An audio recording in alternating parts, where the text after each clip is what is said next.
ನನ್ನ ಮಗನಿಗೆ ಇಷ್ಟವಾದ ಕರ್ಜಿಕಾಯಿ. ಸಿಂಪಲ್ ಫಿಲ್ಲಿಂಗು, ತುಂಬ ಟೇಸ್ಟಿಯಾಗಿರುತ್ತೆ. ಹಾಯ್ ಹಲೋ ಎಲ್ರಿಗೂ ನಮಸ್ಕಾರ, welcome back to my channel. ಎಲ್ಲರೂ ಹೇಗಿದ್ದೀರಾ ಫ್ರೆಂಡ್ಸ್? ಫಸ್ಟು ಫಿಲ್ಲಿಂಗ್ ರೆಡಿ ಮಾಡ್ಕೊಳ್ಳೋಣ. ಅದಕ್ಕೆ ಬೇಕಾಗಿರೋದು ಬಿಳಿ ಎಳ್ಳು 1 ಕಪ್ ಅಷ್ಟು. ಅದನ್ನು ಫ್ರೈ ಮಾಡ್ಕೊಳ್ಳಿ, ಕೆಂಪಗಾಗುತ್ತೆ. ಕೆಂಪಗಾದ್ಮೇಲೆ ಇಳಿಸ್ಕೊಂಡು ಆರಕ್ಕೆ ಬಿಟ್ಬಿಡಿ. ಅದಾದಮೇಲೆ ಕೊಬ್ಬರಿ, ನಿಮಗೆ ಎಷ್ಟು ಕರ್ಜಿಕಾಯಿ ಮಾಡ್ತೀರಾ ಅದ್ರ ಮೇಲೆ. ನಾನು 2 ಕಪ್ ಕೊಬ್ಬರಿ ಫುಲ್ಲು ತೊಗೊಂಡು ಕಟ್ ಮಾಡಿ ಇಟ್ಕೊಂಡಿದ್ದೀನಿ ಪೀಸಲ್ಲಿ. ಮಿಕ್ಸಿಲಿ ಪುಡಿ ಮಾಡ್ಕೊತೀನಿ. ನಿಮಗೆ ಬೇಕಿದ್ದರೆ ತುರಿಬೋದು, ಗ್ರೇಟ್ ಮಾಡೋದಕ್ಕಿಂತ ಇದು ಈಸಿ ಅಂದ್ಬಿಟ್ಟು ನಾನು ಈ ಥರ ಮಾಡ್ಕೊಂಡಿದ್ದೀನಿ. ನೋಡಿ, ಈಗ ಕೊಬ್ಬರಿನ ಮಿಕ್ಸಿ ಜಾರ್ಗೆ ಹಾಕ್ಕೊಂಡು ನೀಟಾಗಿ ಪುಡಿ ಮಾಡ್ಕೊತೀನಿ. ಅಷ್ಟರೊಳಗೆ ಎಳ್ಳು ಹಾರ್ಕೊಳ್ಳುತ್ತೆ ನಾನು ಕೊಬ್ಬರಿ ಪುಡಿ ಮಾಡ್ಕೊಳ್ಳೋ ಅಷ್ಟೊತ್ತಿಗೆ. ಆಮೇಲೆ ಎಳ್ಳು ಪುಡಿ ಮಾಡ್ಕೊಬೋದು. ನೋಡಿ, ಇಷ್ಟು ಕೊಬ್ಬರಿ ಸಣ್ಣಗೆ ಪುಡಿ ಇದ್ದರೆ ಚೆನ್ನಾಗಿರುತ್ತೆ. ದಪ್ಪ ಇದ್ದರೆ ತಿನ್ನೋಕ್ಕೆ ಬೇಜಾರಾಗುತ್ತೆ. ಅದನ್ನೆಲ್ಲ ಒಂದು ಬೌಲಿಗೆ ಹಾಕ್ಕೊಳ್ಳೋಣ. ಎಳ್ಳು ಪುಡಿ ಮಾಡಿ ಇದಕ್ಕೆ ಹಾಕ್ಕೊಂಡು ಮಿಕ್ಸ್ ಮಾಡ್ಕೊಳ್ಳಿ. ಬೆಲ್ಲನ ಸಣ್ಣದಾಗೆ ಚಚ್ಕೊಳ್ಳಿ, ಇಲ್ಲ ತುರ್ಕೊಳ್ಳಿ. ತುಂಬ ಸಣ್ಣದಾಗಿರಲಿ ಬೆಲ್ಲ. ಅದು 1 ಕಪ್ಪಷ್ಟು ಬೇಕಾಗುತ್ತೆ ಬೆಲ್ಲ.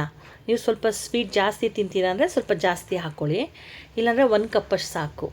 ನೋಡಿ, ಇದು ಎಳ್ಳಿಂದು ಪುಡಿ ಅದಕ್ಕೆ ಹಾಕ್ಕೊಳ್ತಾ ಇದ್ದೀನಿ. ನೋಡಿ, ಬೆಲ್ಲ ಇಷ್ಟೆಲ್ಲ ಹಾಕಿ ಮಿಕ್ಸ್ ಮಾಡ್ಕೋಬೇಕು. 1-2-3 ಏಲಕ್ಕಿನೂ ಪುಡಿ ಮಾಡಿ ಹಾಕ್ಕೊಳ್ಳಿ. ಮತ್ತು ಬೇಕಿರೋರು ಗಸಗಸೆನೂ ಆ್ಯಡ್ ಮಾಡ್ಕೋಬೋದು ಹುರಿದ್ಬಿಟ್ಟು.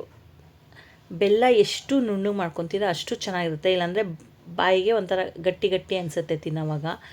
ಸೊ ತುಂಬ ನುಣ್ಣಗೆ ಪುಡಿ ಮಾಡ್ಕೊಳ್ಳಿ. ಇನ್ನೊಂದು ಆಪ್ಷನ್ ಅಂದರೆ ತುರಿಬೋದು ಅದನ್ನ. ನಮ್ಮ ಫಿಲ್ಲಿಂಗ್ ಈಗ ರೆಡಿಯಾಗಿದೆ. ಫಿಲ್ಲಿಂಗ್ ರೆಡಿ ಆಯಿತು. ನಾವಿವಾಗ ಮೈದಾ ಹಸಿಟ್ಟು ಏನು ಕಲಸಿಟ್ಕೊಂಡಿರ್ತೀವಿ ಅದರಲ್ಲಿ ಹರ್ಕೊಂಡು ಇದನ್ನು ತುಂಬೋಣ. ಆ್ಯಕ್ಚುಲಿ ಈ ರೆಸಿಪಿ ನನ್ನ ತುಂಬ ಜನ ಕೇಳಿರೋದಕ್ಕೆ ಮಾಡಿ ತೋರಿಸ್ತಾ ಇದ್ದೀನಿ. ನಿಮಗೆ ಒಂದು ಟಿಪ್ಸ್ ಏನಂದರೆ, ಮೈದಾ ಹಸಿಟ್ಟು ಕಲಸೋವಾಗ 1-2 ಸ್ಪೂನ್ ರವೆ, ಚಿರೋಟಿ ರವೆ ಆ್ಯಡ್ ಮಾಡ್ಕೊಂಡು ಕಲಿಸ್ಕೊಳ್ಳಿ. ಜೊತೆಗೆ ಎಣ್ಣೆ ಹಾಕ್ಕೊಂಡು ಕಲಿಸ್ಕೊಳ್ಳಿ.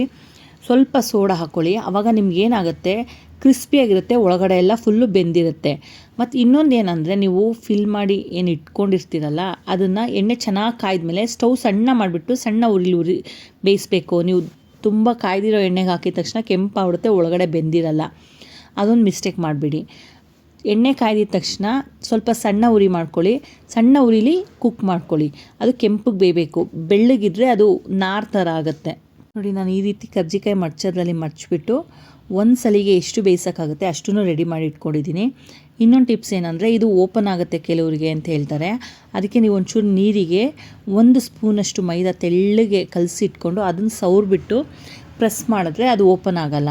ಕಾರ್ನ್ಫ್ಲೋರ್ ಆದರೂ ಯೂಸ್ ಮಾಡಿ, ಇಲ್ಲ ಮೈದಾ ಆದರೂ ಯೂಸ್ ಮಾಡಿ, ಸ್ಟಿಕ್ ಆಗುತ್ತೆ.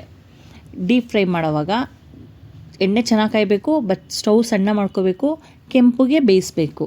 ಮತ್ತು ಫಿಲ್ಲಿಂಗು ಓವರಾಗೂ ಆಗಬಾರ್ದು, ತುಂಬ ಕಡಿಮೆನೂ ಆಗಬಾರ್ದು. ಹಿಂಗೆ ಕರ್ಜಿಕಾಯಿ ಹಿಂಗೆ ಸೌಂಡ್ ಬರುತ್ತೆ ಕೆಲವ್ರು ಹಿಂಗೆ ಅಂದರೆ, ಆ ಥರ ಇರಬಾರ್ದು. ತುಂಬ್ದಂಗೂ ಇರಬೇಕು ಮತ್ತು ಓಪನೂ ಆಗಬಾರ್ದು. ಆ ಥರ ಫಿಲ್ಲಿಂಗ್ ಮಾಡ್ಕೊಳ್ಳಿ. ನಮ್ಮಮ್ಮ ಎಲ್ಲ ಕೈಯಲ್ಲೇ ಫೋಲ್ಡ್ ಮಾಡ್ತಾರೆ ಕರ್ಜಿಕಾಯಿ, ತುಂಬ ಚೆನ್ನಾಗಿ ಫೋಲ್ಡ್ ಮಾಡ್ತಾರೆ. ನನಗೆ ಆ ಥರ ಬರೋಲ್ಲ. ಅದಕ್ಕೆ ನಾನು ಕರ್ಜಿಕಾಯಿ ಪ್ರೆಸ್ ಮಾಡೋದ್ರಲ್ಲೇ ಮಾಡ್ಕೊತಾ ಇದ್ದೀನಿ. ನೋಡಿ, ಇಷ್ಟು ಬೆಂದರೆ ಸಾಕು, ರೆಡಿ ಟು ಸರ್ವ್. ತುಂಬ ಟೇಸ್ಟಿಯಾಗಿರುತ್ತೆ. ಒಂದು ಸಲ ಟ್ರೈ ಮಾಡಿ. ಯಾರಿಗೆಲ್ಲ ಈ ವಿಡಿಯೋ ಇಷ್ಟ ಆಗಿದೆ ಲೈಕ್ ಮಾಡಿ, ಶೇರ್ ಮಾಡಿ, ಸಬ್ಸ್ಕ್ರೈಬ್ ಮಾಡಿ ಮತ್ತು ಕಮೆಂಟ್ ಮಾಡಿ. ಹೀಗೆ ಸಪೋರ್ಟ್ ಮಾಡ್ತಾಯಿರಿ. Thanks for watching. ಮತ್ತೆ ಸಿಗೋಣ ಹೊಸ ರೆಸಿಪಿ ಜೊತೆಗೆ ನಾಳೆ. ಬೇಗ ಸಬ್ಸ್ಕ್ರೈಬ್ ಮಾಡ್ಕೊಳ್ಳಿ.